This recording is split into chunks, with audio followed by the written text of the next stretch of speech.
Hi everyone, welcome back to Box of Delights. Today we're going to be playing through Nemo's War.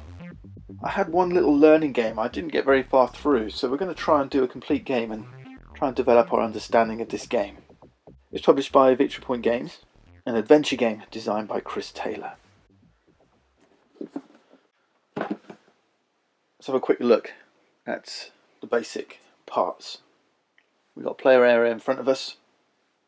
We've just finished the game setup where we had to stack a draw pile. So there's a lot of adventure cards that are in this kind of stack, and within this there's Act 1, Act 2, Act 3 and then a finale. The rest of the adventure cards are over here and form the adventure deck.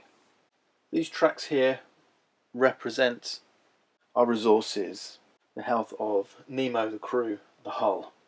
At the top here is a notoriety track. This is what's ticking down towards defeat. This area of the board represents the globe, the seas in which we'll travel in the Nautilus, captained by the famous Nemo. Down here is the tonnage track.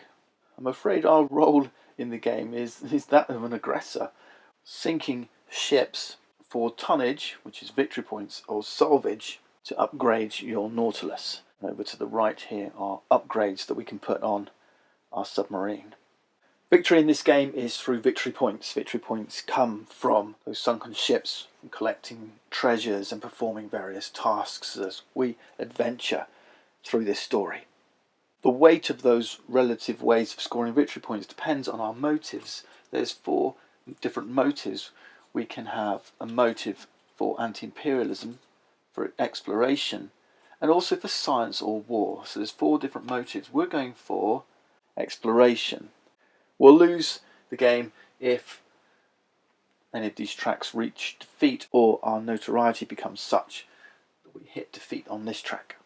It can also happen that the seas are so full of ships that we can't place another, and that represents an imperialistic end to the game.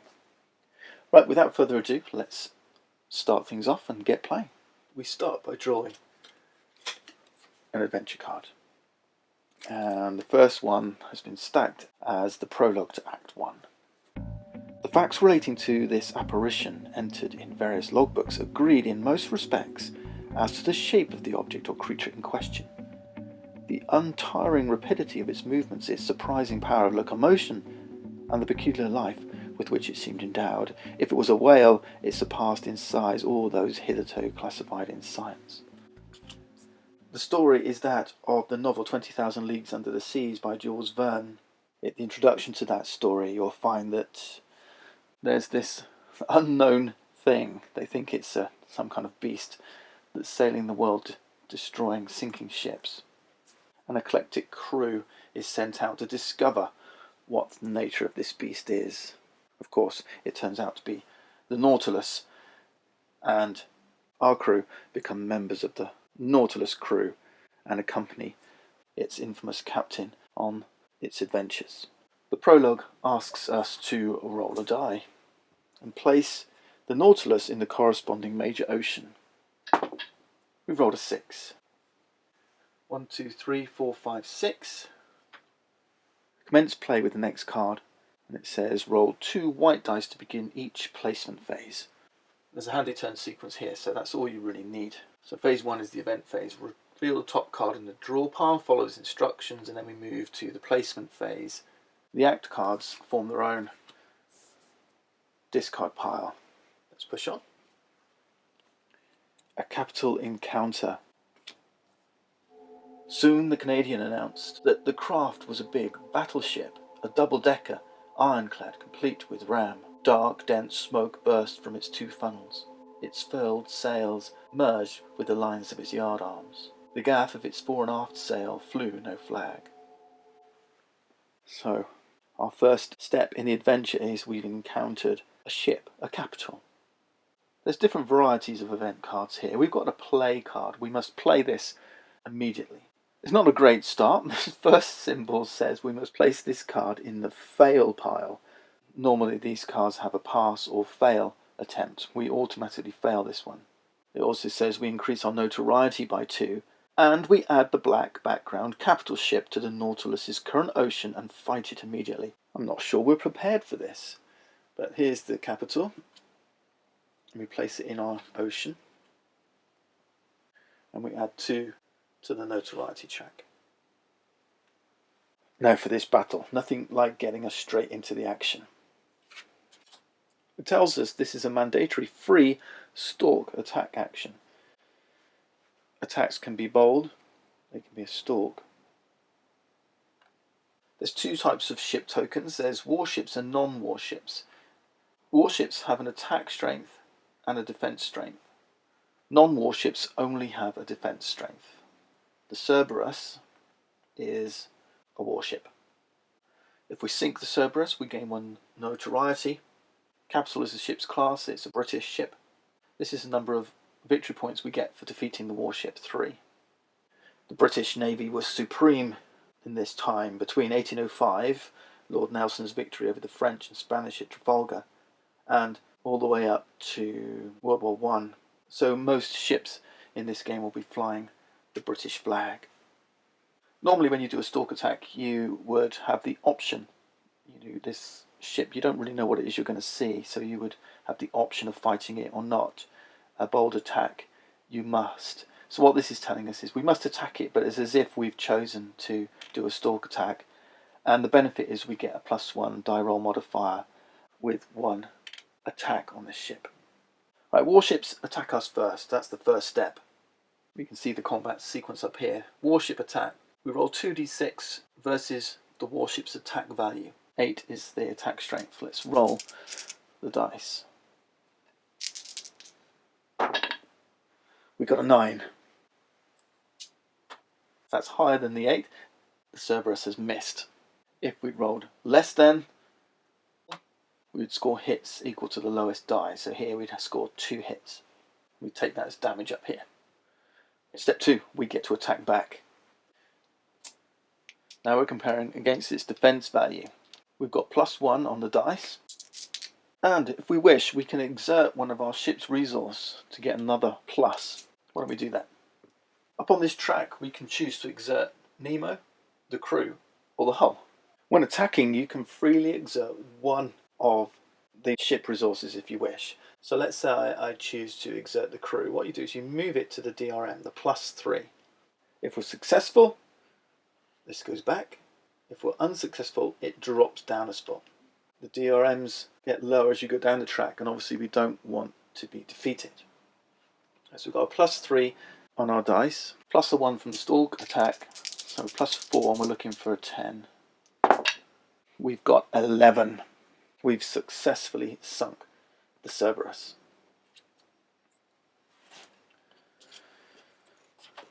Remember, this card goes to the fail pile anyway. Now what's interesting when we're playing the explore motive is at the end of the game, for every warship sunk, you look at the number of victory points. This one's 3. And it says we actually get -1. We get 1 less. So this is only going to be worth 2. So instead we'll take this as salvage. And we place salvage over here. And these salvage ships will allow us to purchase upgrade cards for the Nautilus. We're also going to gain some notoriety from sinking this ship. It's 1 notoriety up here. This track's ticking up quite quickly for us on the first turn. And our exerted crew safely return to the maximum spot after their good work. That's the first phase, the event phase complete. Now we move into the placement phase, okay, the second phase of the game. We roll the dice shown on the current act card, which is the 2 white dice. 4 and a 2. The difference between these two numbers, the upper and the lower, is the number of action points we'll get this turn. 4 minus 2 is 2. 2 action points. If you roll doubles, it becomes what's called a lull turn. No action points. We've got 2 action points, 4 minus 2. We mark these up here on the action point track. We start the game with 1 action point. We've just got 2 more, so we're up to 3. We also place new hidden ships, and we place them in the seas indicated by this die roll. So in seas 2 and 4. We start with the lower number and place a hidden ship in C number 2 and then in C number 4. That's it, we've completed the placement phase. Now we move on to the action phase. This is where the game gets a little bit more sandbox. We've got a number of actions available to us. We can choose to spend those actions however we wish. What we choose to do is directed to some extent by our motives. If I remove this, you can see the different motives. Explore gives the biggest multipliers on wonders seen, and then science discovered, and a bonus for each treasure discovered. So that's the kind of thing that we're looking for. We want to explore, seek out new discoveries. But right now, we're here in the Indian Ocean. And in the Indian Ocean, like all the major oceans, there's a treasure available gemstone. This tells you that treasure is available to be searched for. So let's take the search action. The search action costs 1 action point, and we'll perform the search test. If you look over here, there's a chart that tells us we roll 2d6, and these are the different results we can roll, and then the results of that roll. We can exert a ship resource, and it also tells us there's -1 for every revealed ship token. There's no revealed ships. Right? This is a revealed ship. This is a hidden ship. Let's exert our crew once more. Let's roll those dice. We've got an 8 plus the 3 from the DRM, that's 11. If we look on our chart, that's a success. Success, collect 1 treasure. So our crew succeeded. We return the wagered marker 1 point to the left, because this is a gamble. If we'd have lost, it would have gone down. And we get to draw a treasure token. Use a draw bag, a cup, some kind. I've got like a seashell themed glass, but we're going to blindly pick one from here. Let's see what we get. This is a retained treasure. We can either keep it for 4 treasure victory points at the end of the game. We know as an explorer we get +1 for that. Or we can keep it for its X effect. So at any point we can, what X effect says, you can discard them at any point to gain 1 reroll. Place these in the collected treasures spot here. And then this token, the gemstone, the treasure available gemstone, that goes back to the stock. Another thing we can do in our space, next to here, is a land space. This one's empty, an empty land space. For 1 action point, we can perform an insight test. What we're trying to do here is incite an uprising, in this case, the Salinger Civil War. This is your means to reducing notoriety. Pay attention to your motives. It's not great under the explore motive, but liberation is worth 3 points per cube at the end of the game. Now once more, we're going to look at this success table. We can exert one of our ship's resources, but also we can use these collected treasure tokens. This one was 4 victory points. This is specific to the insight action. So you can add a DRM here. This is a 4 victory point treasure token. You can sacrifice treasure tokens, in this case 4 victory points, to give you a +4 DRM. Now this is particularly important in the anti-imperialist one, because treasure tokens actually give you -1 victory point for each that you collect, so you don't really want to hold on to them anyway. And liberation, ×6, twice as good as under the explore motive. Let's exert our crew once more. They're doing a great job for us. And we'll use up 1 more action and roll those 2 dice. We've got an 8 plus 3 is 11. The insight action tells us 11 is a successful uprising. We place an uprising cube and we lose 1 notoriety. 1 more on that die roll and I would have been able to lose 2 notoriety. So we go from 3 back down to 2. And we get to place one of these cubes here. We've got 1 action point left. Maybe we could use it to move, but I don't know what's coming yet. So I'm just going to stick here, save that 1 action, and let's finish the action phase there. And that's it. We've completed a standard turn, and now we go back to the beginning and we draw a new event card. Public opinion. Traders, ship owners, captains of vessels, skippers and master mariners from Europe and America, naval officers from every country, and at their heels the various national governments on these 2 continents, were all extremely disturbed by the business. Once more it's a fail. And we're going to place one ship token in each major ocean using the usual placement procedure. Oh dear. Things are not going our way, are they? So 1, 2, 3, 4, 5 and 6. It also said for each revealed ship token placed, gain 1 notoriety. We didn't reveal any ships. If we were to place another hidden ship token in European seas or North Atlantic, they're full. So what they do is they go to adjacent seas instead. If those are also full, then you start to reveal ships, and we're going to start drawing revealed ship tokens in place of these hidden ones. No doubt we'll see that soon. And now that's one more card for the failed pile. Now we roll for placement. Oh, we got doubles. This is going to be what's called a lull turn. We've rolled double fives, which means we're going to have to place 2 tokens in the European seas. European seas are full, so we have to follow these connections. Okay, this blue line is a connected sea. Now this is full in the North Atlantic. The other connection is this one through the Suez Canal. It's connected for the sake of placement only. So another one in the Indian Ocean. No revealed ships just yet. Next thing we do is we place one of these available treasure gemstones. Once more, just like placement, if there's a gemstone there, then you place it in an adjacent sea instead. So there's going to be one placed in the Indian Ocean. Then we add a second to the top of the adventure deck. There is an adventure action. When you take that, you get to draw whatever treasure is on here, and you take a card and resolve it, just like in the event phase. Next, we see if any uprisings were crushed. For each ocean that has a land space with an uprising cube, we check to see if the imperialist powers crush the uprising. We have the number of uprising cubes and all the revealed ships. So revealed ships make this more likely. And roll a d6. If the result is greater or equal, the imperialist powers fail. There's no effect. So with only 1 cube, every die roll is going to be greater or equal to 1. Nothing's going to happen here for now. And that's it. We've completed the placement phase of a lull turn. Now we move into the action phase, just as a regular action phase. But this time, any actions that would normally cost 2 action points are instead going to cost just 1 action point. We do have 1 action point left. We saved it from last time. Let's spend it.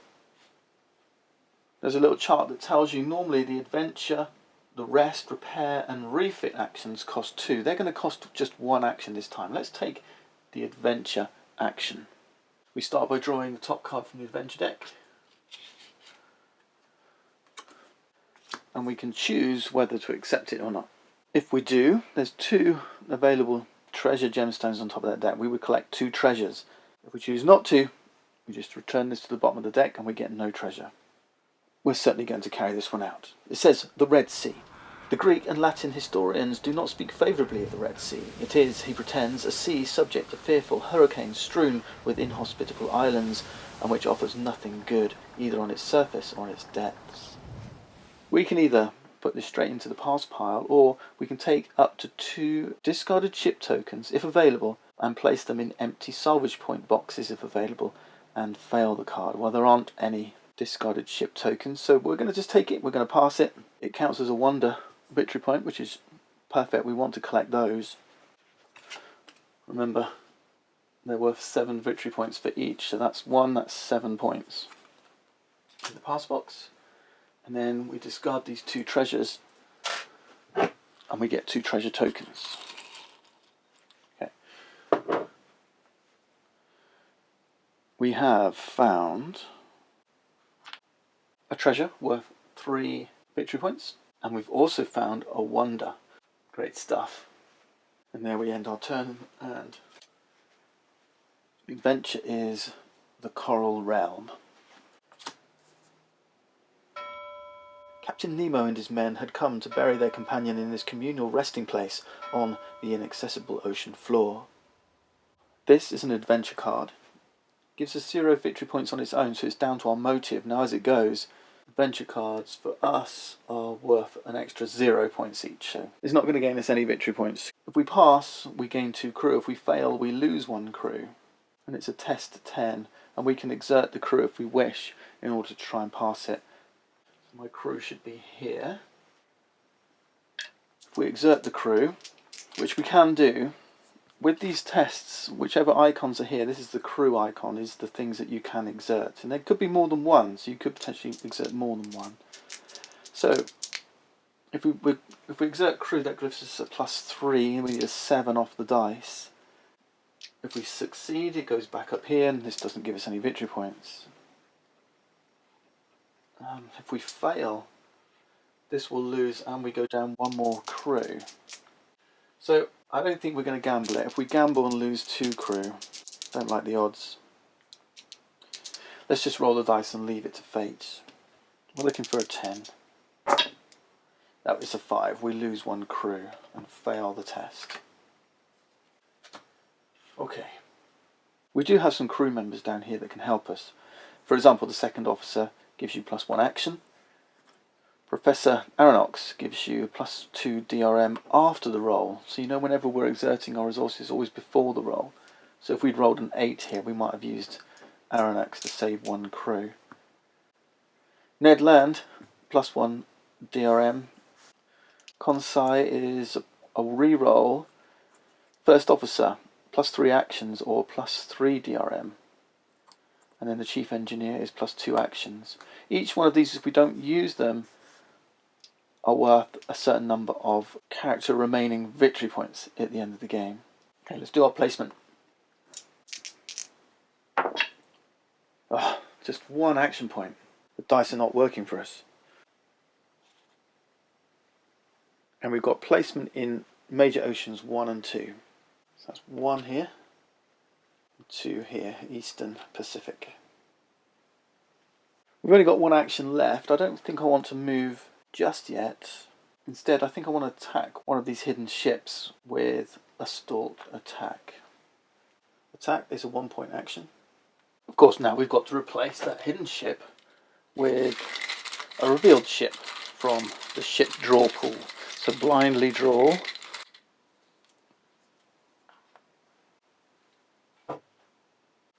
We find the armoured frigate Arapiles. It's a warship with an attack strength of 6. Let's resolve the enemy fire first. They need less than a 6 to hit us. It's a 10, we're good. Now we return fire. They've got a defence value of 10. We've got a +1 DRM. I will exert my crew for an additional +3. So we've got 4, we need a 6 off the die. It's an 8, we're good, we've sunk the armoured frigate. It's a +1 to our notoriety. Back up to 3. And then do we salvage or place on the tonnage track? If we did want to tonnage it, I know it's a warship. It's in the Indian Ocean, so we'd place it here. If we fill a column, then we get this sunken ship bonus value at the end of the game. So this would be 8 if we fill this column, 12, 17. So it goes up quite rapidly all the way to 40. But of course we know this is going to be -1, 0 VPs because of our motive. I'm going to salvage this one. And our crew is refreshed and we continue our adventure. Some days ashore. Stepping ashore had an exhilarating effect on me. Ned Land tested the soil with his foot, as if he were laying claim to it. Yet it had only been 2 months since we'd become, as Captain Nemo expressed it, passengers on the Nautilus. In other words, the literal prisoners of its commander. This is a keep event. We'll keep this in our player area and we can resolve it when the opportunity arises. It says, when the Nautilus is in any Pacific Ocean, you may fail this event to gain 2 crew and 2 notoriety, or to place an uprising cube in that ocean. If we don't use this, then at game's end we can stick it in the pass pile and it'll be worth 3 adventure points. 3 victory points is good, but there's no bonus for us with the explore motive. Currently we're in an Indian Ocean, Pacific Oceans over here. That's a nice little helpful event. Let's push on now to the placement phase. 3 and 1, that's 2 action points. Place a ship token in 1, which is full, so we can choose where to put it adjacent. Let's place it here. And then 3 is also full. We'll place it here. Now I do think it's time we moved. The Suez Canal's not open, so we can't move from here to the European seas, but there is a little arrow to the Western Pacific. So we could spend an action and move over here. And I think we'll attack once more. Just wondering whether we can afford a bold attack. I guess I should do one just to show you how it works. We'll reveal a ship, and we have to fight it. There's no way out of it. You'll notice these are double-sided. This is called the hostile side, and we'll only start revealing those once oceans start filling up. So for now, we keep its white side. Whenever you're attacking hidden ships like this, it's always the non-hostile side. Right, we've got a freighter, Agamemnon. It doesn't attack us, and we'll attack its defense value of 8. I'm going to exert my crew once more.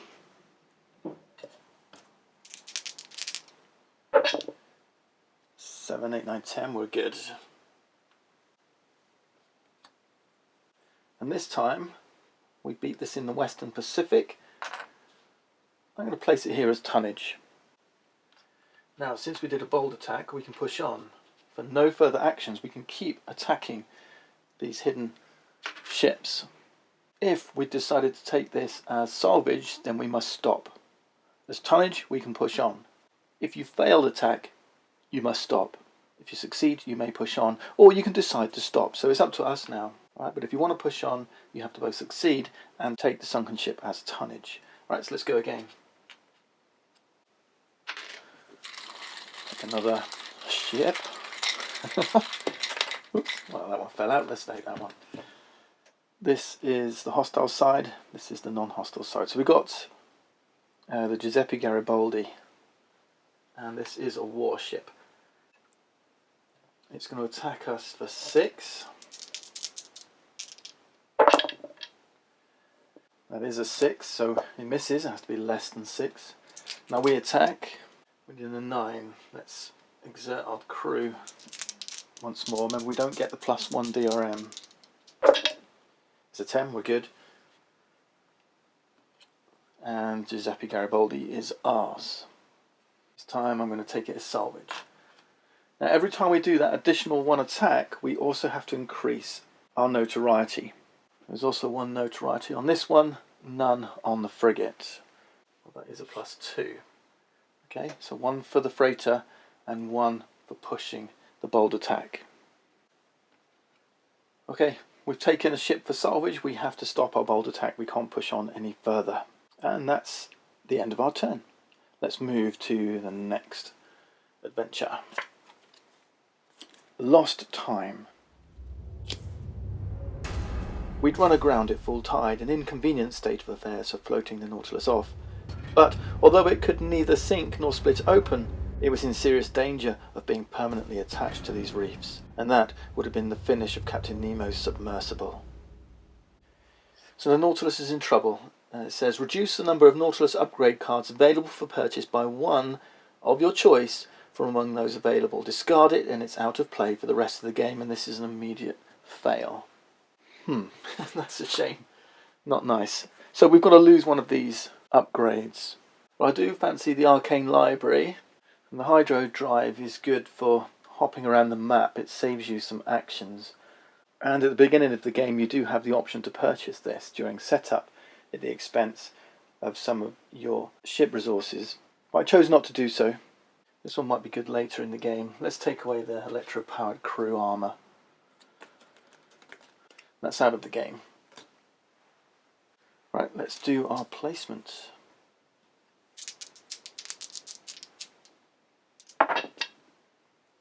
That's a 3 and a 4. Only 1 action point again. Not having much luck with these dice, are we? Okay, 3. Okay, this is full. So North Atlantic is a problem. So now we've got to reveal a ship. Once more we draw a ship. It's the freighter America, a non-warship but with a high defense value. And we can choose where to reveal it. We can reveal it either here or in any of the adjacent spots. So why don't we reveal it here in the Arctic Ocean. 2 notoriety for taking this one out. I placed it close to the Nautilus just in case we want to. Right, we've done 3, let's do 4. 4 is also full, but there are empty spaces adjacent. So let's go here, the Cape of Good Hope. We've got 1 action, which I'm actually going to save, and we're going to push on with the next turn. It's another keep card, a pearl worth 10 million. There between its leaf-like folds I saw a loose pearl as big as a coconut. Its globular shape, perfect clarity and wonderful orient made it a jewel of incalculable value. Carried away by curiosity, I stretched out my hand to take it, weigh it, fondle it. It says when we're in the Indian Ocean, for 1 action we can do a test against our crew to try to collect this valuable pearl. We've just come from the Indian Ocean. I'm not ready to go back there just yet. Okay, action points. Something good, please. Yes, that's better. A 6 and a 1. We get 5 action points. Now the bad news is 1, 2, 3, 4. Oh, we saved 1 action from last turn. We can't go any higher than 5. So yeah, the best die roll came at the wrong moment. Now hidden ships, number 1 and number 6. Now we should have a big turn this time. We've got lots of actions to spend. And what I'd like to do first is take out 1 more of these hidden ships with a stalk attack.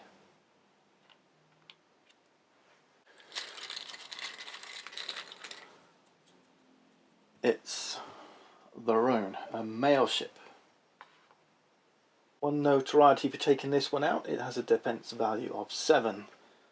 Keep exerting our crew while we can. And we're good. Okay, time to refit. The refit action costs 2 action points. So it's something that you might want to do in a lull turn because it makes it a little bit cheaper. We're going to exert our crew again. We can spend treasure if we wish for the refit action, but we're not going to. We're just going to roll with a +3. That's 5 plus 3, that's 8. Now an 8 is a success, so we don't lose our crew, but it's an expensive success. Incidentally, note that there's a -1 DRM if there's any warships present while we're trying to refit in a sea with warships. Not a good idea. But this is expensive. We can gain an upgrade, but we lose 1 treasure. I think we'll take this one. This is the least valuable. Now we're going to spend 4 salvage points to pay this 4 cost for the steam torpedoes. And we'll place them in our play area. You'll notice we're not restocking this area. Only certain circumstances allow that to happen. We've got 2 action points left. I'm going to spend 1 to move. And now we're going to use our torpedoes.